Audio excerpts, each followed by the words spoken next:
Eoin, can you sum up what this game means to you and means to English cricket? It means a huge amount to me and to everybody in the change room. It's a culmination of 4 years of hard work, dedication, a lot of planning, and it presents a huge opportunity to go and try and win a World Cup. I think for everybody around the country, the support we've had throughout has been unquestionable, and that's, as a team, that is, it makes you feel extremely lucky to be part of a team that has that sort of support. I think it presents another opportunity for both teams and the ICC to sell the game on a huge platform. Two very strong sides, hopefully produce a really good game of cricket. It's on terrestrial television around the country and obviously various outlets online, but it presents a huge opportunity for us to sell this great game. And how do you feel personally today? It's a familiar venue, but very different circumstances. How do you ensure that that doesn't distract and you maintain positive? I think, I certainly feel pretty relaxed. It's nice to be home. I'm also very excited about tomorrow. We're going to enjoy the game regardless. We're going to try and take in as much as we can. It's a World Cup final. We're not going to shy away from that. As long as anything doesn't affect performance, we're going to try and take it in. You mentioned that national excitement. Has it manifested itself in any way in the last couple of days since you made the final? Not really. I think just the general level of excitement, messages you get through, people you meet on the street. It's pretty cool. And what will be your final words to the players tomorrow before you step out? I always get asked this before games. You never actually know what you're going to say until the morning of the game. You have to go in, see what the mood is like in the camp. If it's down, you need to pick it up. If it's too high, you need to bring it down. But majority of the time over the last 3 or 4 games, it's been right on point. I haven't had a lot to do. Finally from me, is everyone fit? Is Johnny Bairstow okay after his Yeah, everybody's fit, so that's good news. Oh, I just wonder, firstly, do you think you can play as well again as you did against Australia? And secondly, do you think you'll need to? I think we will need to, yeah. New Zealand are an extremely tough side with a lot of experience, a lot of skill. They were the best side in the group stage, and they improved very similar to us from the group stage to the semi-final performance. So we're striving to improve on our performance. No doubt they will. And you've effectively been playing knockout cricket since the game against India. Has that helped you sort of hone your approach and mindset going into tomorrow's game? Yeah, I think it has helped us because it's lent itself to actually being more positive and aggressive and a bit smarter about how we play. And it's sort of been a last chance saloon since Durham, which has been nice in a way. Oh, and there was a nice little reunion out there just then with you and Brendan. What did you just have a chat about? And is there a kind of nice symmetry, I guess, in the fact that it is you and New Zealand after they were so influential in this whole rejuvenation? Yeah, we just caught up outside. Brendan's obviously a very good friend of mine. He spoke about us making the final and playing New Zealand because he had to fly home for the semi-final, but he was flying back if New Zealand made it. So he's delighted that they did, and he's in good form. Go at the back of the room. Great. Eoin, what are the weaknesses in Kane Williamson's game? Is backing up, I think. Yeah. Chris at the front here. Sorry. I was actually going to ask you about Brendan McCullum as well, but I just want to know how much of an inspiration and how integral has he been in this team's kind of renaissance, if you want to call it that, since the last World Cup? I think he has had quite a bit to do with it. You could probably say about world cricket as opposed to just directed at me. And I obviously know we're close mates, and he's taught me a lot about leadership.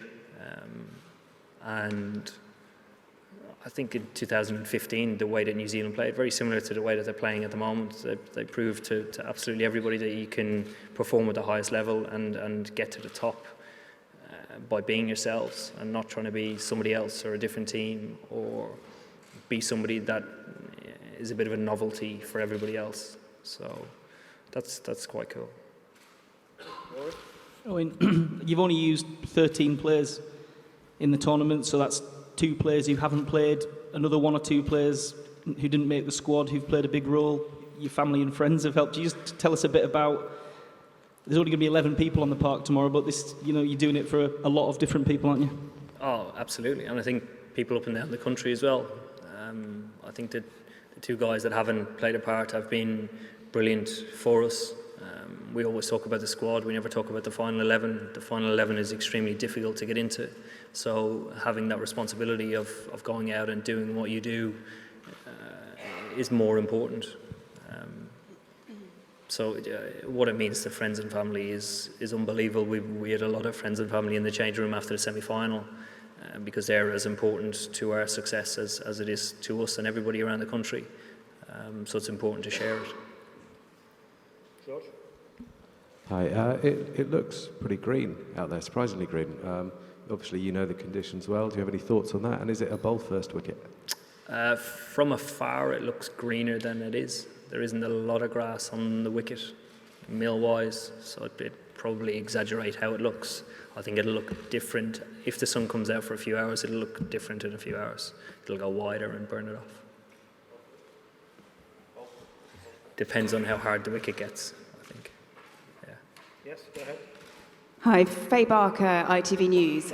A World Cup final for a cricket match doesn't get much bigger than this. Have you allowed yourself to imagine lifting that trophy tomorrow? And if it's an England win tomorrow, what do you think that means for the game of cricket in this country? I haven't allowed myself to think about lifting the trophy. Cricket and sport in particular is very fickle. If you ever get ahead of it, it always seems to bite you in the backside. So I haven't done that. And for us to win it, I think around the country, it would be awesome. Great for the game. I think quite iconic in certainly young kids' memory, particularly if they're watching it at home.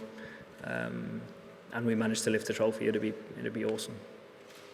Hi there, Jordan Jarrett Bryan here, Channel 4 News. We're seeing what Jofra Archer brings on the field of play. Tell us a little bit about what he's like off the field of play. And just secondly, with the game tomorrow being on free-to-air television, just tell us a little bit more how important you think it is the governors that run the game capitalise on what's sure to be a huge viewing audience tomorrow. Yeah, Jofra's a pretty relaxed guy. Very cool. He's probably not the coolest in the change room. Chris Wokes has that mantra. But yeah, he's just a very relaxed guy. He enjoys doing not a lot, relaxing. He enjoys playing a lot of Xbox. He's a young guy who's enjoying his cricket. I think it is important, regardless if it's terrestrial or what outlet, that whoever the target audience is, and certainly for us, or sort of the ICC, it should be young kids. If that's online, doing it online, getting hopefully more exposure to the players and more insight into what cricket is about and what principles and I suppose disciplines it brings to young people being involved in it. Take a couple more. Oh, and you've spoken a lot about how your team has changed over the last 4 years and, modelling yourself off Brendan and all that sort of stuff. How do you think the Black Caps team has changed in that time, and how do you think they've changed from Brendan's captaincy to Kane's captaincy? I think the two boys have two different styles of captaincy. I think that's important for any leader. I think if you're trying to be somebody else, it's never going to work. You have to be yourself. Otherwise, the messages that you give to your team or anything that you try and do isn't authentic, and I think people spot that straight away. I think the progress that they've made or continued strides that they've made, they've just been on top of their game since. There's extremely experienced players who have continually challenged the best in the world and had success doing it. Yes, on this side on the left.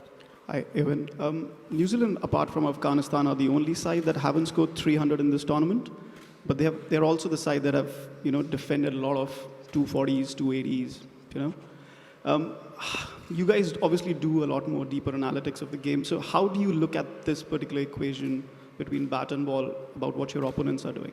Yeah, I think in general throughout the tournament the scores have been a lot lower than they have previously here in the last 3 or 4 years. Us adjusting to that has been harder work than it normally is. But New Zealand have done it brilliantly. And Lords isn't ever a high scoring ground, so I'd say tomorrow isn't going to be a high-scoring ground, so it'll be a bit of a battle. We'll finish with Julian. Yeah. You say it'll be a bit of the battle, Eoin. What impresses you most about New Zealand, and where do you see the game being won and lost tomorrow? It's difficult to say because they're such a stable side. They offer threats throughout with the ball, and they're just a stable side with the bat. I think there will be times, throughout the game tomorrow where it could be won or lost. But I think it'll be a really good game of cricket.